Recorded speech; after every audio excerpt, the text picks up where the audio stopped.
make my body go, make our bodies higher and higher. Olá galera, mais uma semana de aula, aquele abraço a vocês.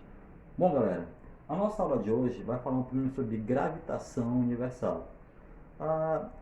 Desde os primórdios, o ser humano tenta entender como é que funciona o universo, como é que os corpos interagem entre si para reger o cosmos em geral, tá ok? E ainda hoje, isso vem ser um assunto que ainda gera muita curiosidade na física. Então, para entender um pouco dessa gravitação, a gente vai ter que voltar um pouquinho na história para entender isso aí, tá ok?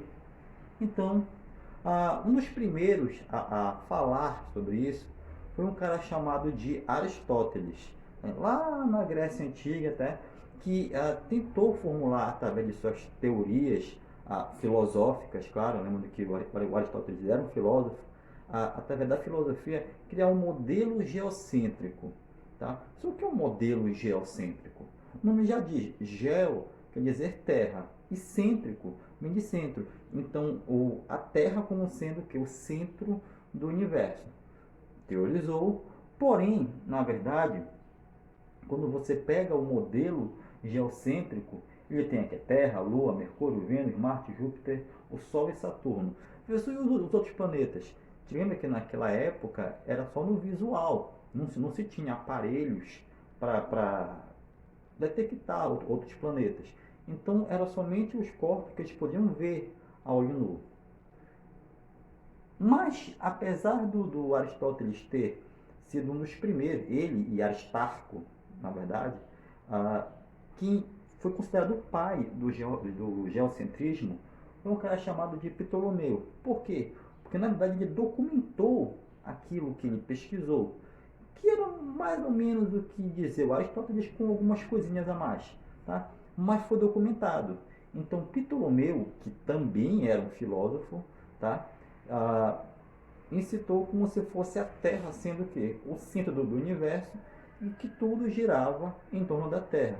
Professor, por que ele decidiu isso aí, professor? Ele não decidiu.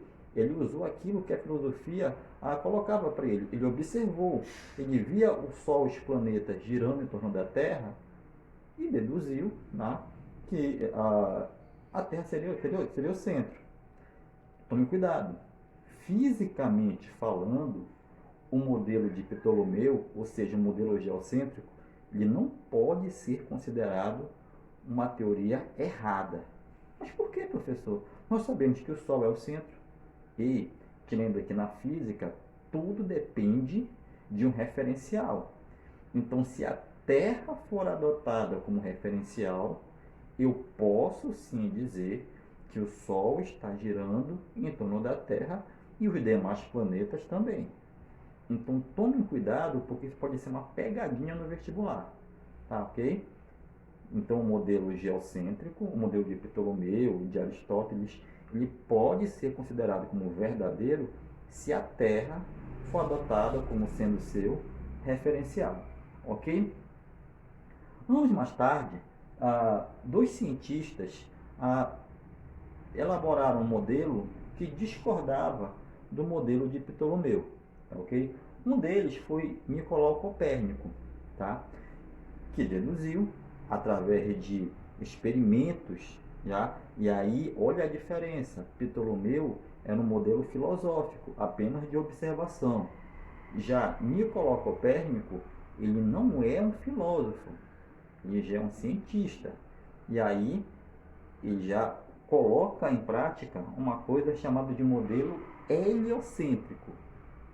Do grego, helios, sol, e cêntrico, o centro. Então, na verdade, ele adotou o Sol como sendo o centro do universo e os planetas girando ao seu redor. Ok? Mais ou menos na mesma época, um outro cientista falou o mesmo que ele, Galileu Galilei. Mas ele já foi uma outra história. Galileu morava em Pisa, na Itália. Estávamos lá no final da Idade Média. A Santa Inquisição pegando forte. Teve todo aquele episódio que ele tentou falar, quase foi queimado, mas acabou ficando em prisão domiciliar. Isso você vê muito mais na história, tá ok?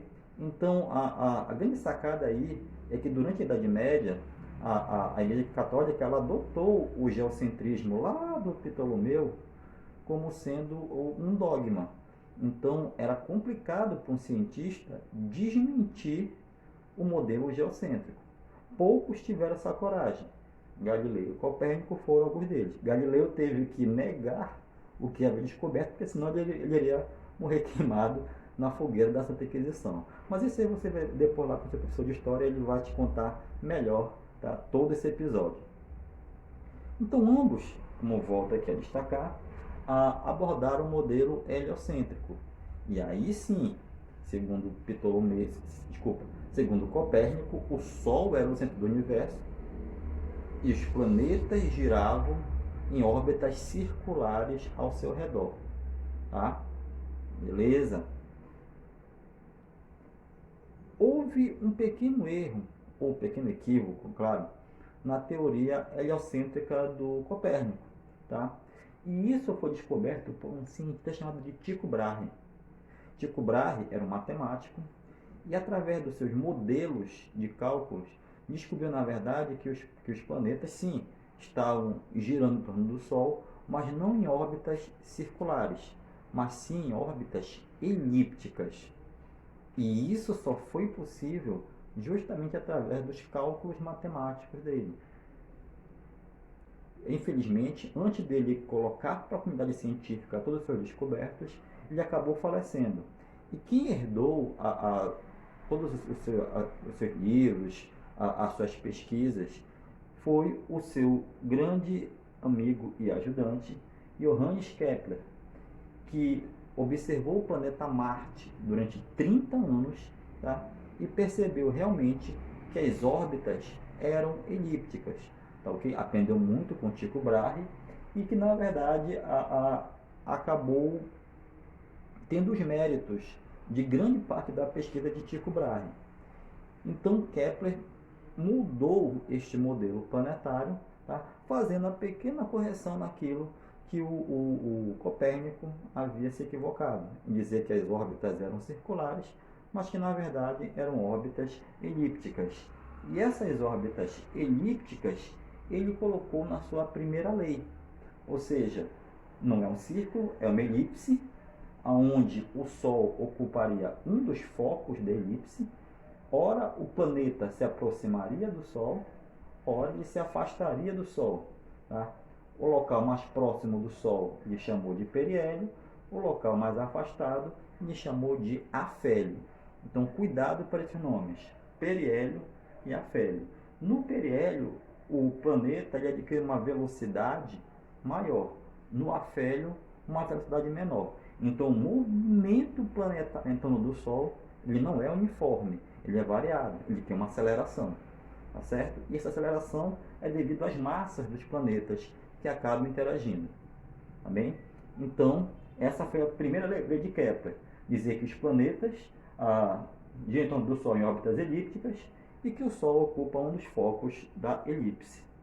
A segunda lei lhe disse que a reta que une o planeta ao Sol varre áreas iguais em tempos iguais. Ou seja, se o planeta sai daqui para cá em um certo tempo, cria-se uma área aqui. Se ele sai daqui para cá no mesmo tempo, cria-se uma outra área. Área 1 e área 2.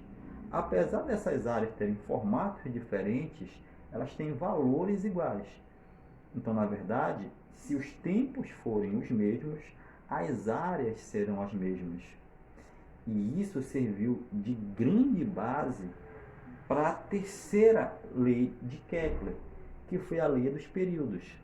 Kepler disse que o quadrado dos períodos de translação dos planetas em torno do Sol são proporcionais aos cubos dos raios médios de suas órbitas. O que é isso, professor? Tá? Período de translação. Lembra que translação é o tempo do planeta em torno do Sol, e para cada planeta eu tenho uma translação diferente, é um ano, por exemplo. Na Terra é aquele um ano, né, que nós comemoramos. Para Marte é um outro período. Então, há um ano, em cada planeta tem tempos diferentes, são dias diferentes. Então, se eu pegar esse tempo elevar ao quadrado, o raio médio elevar ao cubo, isso aqui vai dar uma constante. Ou seja, se eu pegar esse valor e jogar para cá para baixo, ele passa dividindo. E esse K, ela é uma constante. Então, se você pegar os dados da Terra e jogar aqui, o K vai dar aproximadamente 1. Se for de Marte, professor, o K vai dar 1. Saturno vai dar 1. O que prova que Kepler disse o quê? Que todos os planetas em torno da Terra têm um certo equilíbrio. Eles trocam forças entre si devido às suas massas, forças gravitacionais, mas acabam mantendo um equilíbrio, né, em torno do Sol. Então, o que foi que você percebeu? Que para Kepler chegar a esses resultados, ele teve que usar a experimentação. E é isso que o Enem pode te perguntar. Qual foi a diferença do modelo lá do Ptolomeu, do modelo geocêntrico, para o modelo de Copérnico? O de Ptolomeu, ele usou somente a observação. Ele não teve que provar. E por que, professor? Porque ele era um filósofo, ele não era um cientista. O cientista, para ter sua afirmação válida, ele tem que provar, ou através de cálculos matemáticos, ou de experimentos científicos. Foi o caso do Kepler. Ele esperou 30 anos observando o planeta Marte para tirar suas conclusões. E aí sim colocar em prática. Então, diferença básica entre a teoria filosófica e a teoria científica é que a científica ela tem que ser testada, provada para ser válida. Ok? Então você passou por modelos geocêntrico, heliocêntrico e as leis de Kepler, que apenas aprimoraram o modelo geocêntrico de Nicolau Copérnico. Tá certo? E aí depois, aí vem Isaac Newton, que pegou os ensinamentos de todos eles e passou a unir para quê? Para provar aquilo que o Kepler disse, que os planetas interagiam entre si, mas mantinham o equilíbrio. E como eles vão manter, professor? Que força é essa? Isso Isaac Newton entrou para dizer. Mas isso, bebês, é só uma aula introdutória. Então, na próxima aula, nós veremos as leis de Newton aplicadas à gravitação universal. Para vocês, aquele abraço e até a próxima.